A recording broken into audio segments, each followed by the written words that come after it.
Hello my people, welcome back as we continue with our topic, healing from the past. And today I want to talk about something interesting that will help us.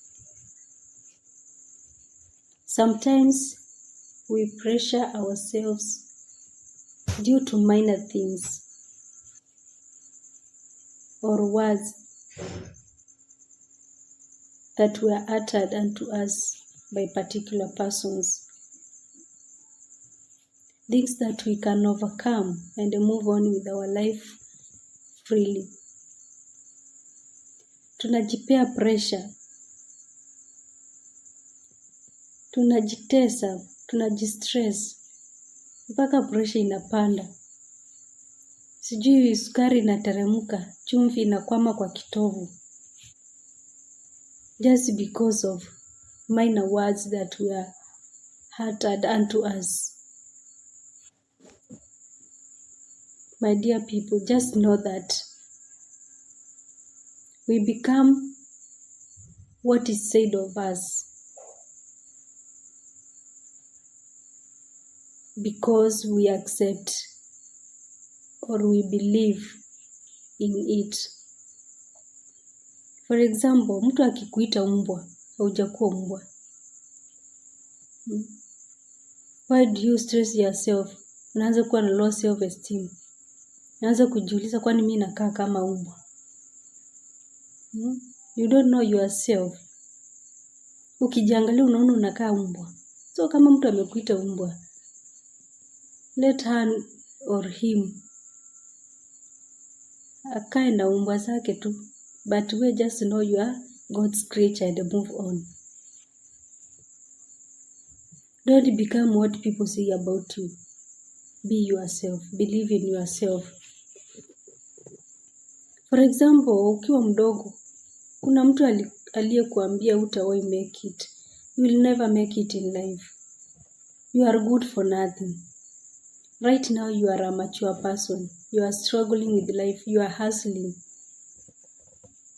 And what comes in your mind is that the person who uttered those words to you is the one who cursed you. Ama yeye ndio chanzo cha mateso yako. At least thank God you are hustling. Kuna mtu hata hiyo kuhustle hawezi. Kuna mtu anategemea wengine kwa sababu hana huo uwezo. Lakini wewe uko na uwezo wa kuhustle. Thank God. Stop having those negative thoughts in you. Clothe yourself with positivity. Just put in mind that you can make it. At least congratulate yourself for the little hustling you are doing. And put an extra mile. Put extra efforts. At least to achieve your goals. But if you keep holding this person, unaanza kumchukia, una put grudge, then your life will never move forward. You will remain stagnant and you will start seeing yourself as useless. The right thing to do is stand up. Prove yourself to be strong. Prove them wrong. Just say it in your mind. Jiongeleshe kwa akili yako. Say, Catherine, you can make it. You are not weak. You are capable of doing this. Challenge those people by working hard, by putting more efforts. At least uone ukiendelea. Ukisonga mbele na maisha. And they will respect you. So, as we prepare for the next topic, whereby I will be discussing about the painful experiences in our lives.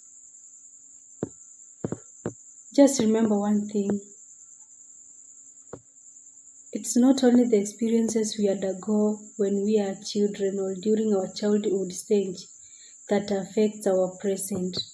There are some people who also go challenges, who get traumas as they are still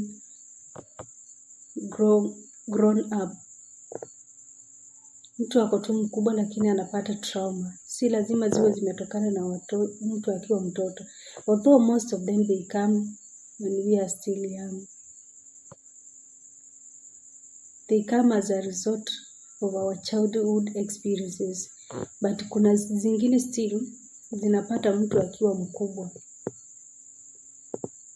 For example, mtu alizaliwa akiwa tu mzuri, akagrow vizuri, anapata accident, mkono inakatika ama mguu, and that person because of that low self-esteem anakosa kujikubali na anaanza kuwa na depression ama anaanza kujichukia, anakuwa na hiyo trauma, na hiyo ina lead to low self-esteem ama anaanza kujiona he or she is not worthy. So we are going also to talk about this in order to help people to grow. Remember I said through our sharing, we help other people to grow and we grow also with them. It's not only a one-way benefit, it is a two-way benefit. We are also growing, we are also learning. So next time as we meet, we will be talking about rejection as part of the childhood traumas that people go through, and we will see how we can overcome this kind of traumas whenever they come our way.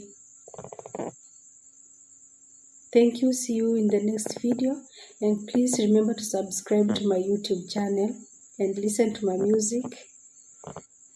Like, comment, share, ask any question, and feel free to give your ideas. Thank you so much.